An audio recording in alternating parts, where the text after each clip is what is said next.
scientifique il y a encore quelques années, question pourtant bien présente dans l'histoire de l'humanité. Nous avons le récit détaillé d'une apparition de soucoupes volantes au-dessus de la ville de Bâle en 1566. La vie telle que nous la concevons est-elle possible ailleurs? Nous pensons que c'est raisonnable de répondre oui.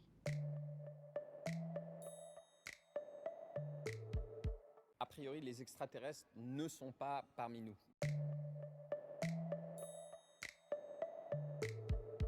Alors, je suis désolé pour les gens qui ont extrêmement envie de ça, mais malheureusement, là, c'est assez clair. Si jamais ils étaient parmi nous, si jamais nous avions des signes de ça, nous en parlerions entre scientifiques, c'est-à-dire que nous observerions ça. Et ce ne serait pas un secret.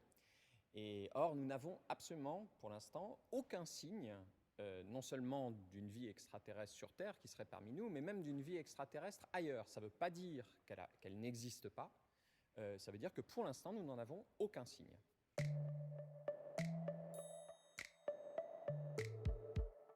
C'est tout à fait une question scientifique. Étant donné le nombre d'étoiles qu'il y a, alors si on se restreint à notre galaxie, la Voie lactée, elle contient entre 100 et quelques centaines, 200, 400 milliards d'étoiles. Et on sait que la plupart de ces étoiles sont entourées de planètes. Donc ça fait de l'ordre d'une centaine de milliards de planètes. Donc parmi toutes ces planètes, il doit y avoir des planètes qui sont susceptibles d'avoir les conditions pour que la vie se développe. Maintenant, la question est de savoir, est-ce que la vie se développe réellement? Et là, pour l'instant, ça, nous n'en savons rien, dans la mesure où la seule vie que nous connaissons, c'est sur la Terre. Mais il n'y a pas de raison que la vie ne se soit développée que sur Terre.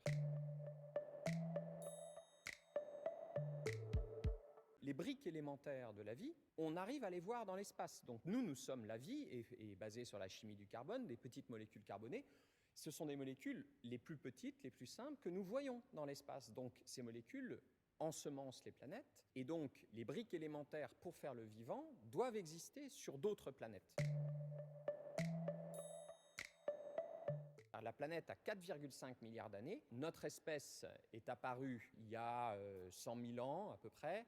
Si on ramène l'histoire de notre planète à 24 heures, où la planète naîtrait à 0 heure et aujourd'hui il serait minuit, notre espèce n'apparaît sur la planète que une seconde avant minuit. Et ça fait encore moins de temps que notre espèce est capable de regarder l'espace, de le comprendre et éventuellement même d'envoyer des signaux et d'en détecter. Ça fait à peine une centaine d'années. Pendant tout ce temps où la Terre a été peuplée essentiellement de bactéries, d'êtres unicellulaires ou de petites algues dans l'océan, la vie sur notre planète ne regardait pas l'espace et nous n'émettions pratiquement pas de signaux.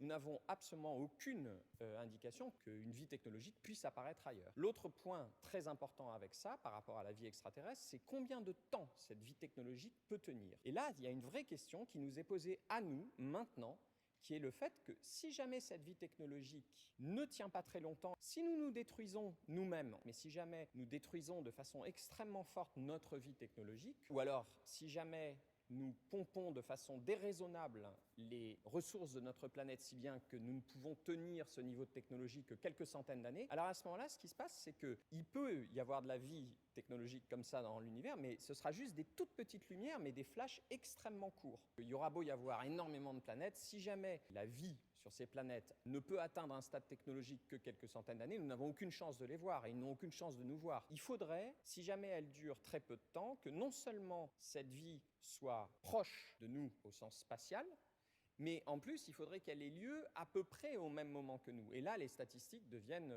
extrêmement faibles. Là, il y a plusieurs échelles de réponse à cette question. La première échelle, c'est notre matière, elle est extraterrestre, c'est-à-dire qu'elle vient de l'espace. Ce sont nos atomes, nos noyaux qui viennent de l'espace, tout au début de la formation de la Terre. Mais ensuite, l'espèce humaine est apparue uniquement très très récemment. Donc, notre espèce s'inscrit de façon très claire dans une évolution d'une branche des grands singes, et donc elle n'est absolument pas arrivée de l'espace. C'est-à-dire ça n'a aucun sens scientifiquement.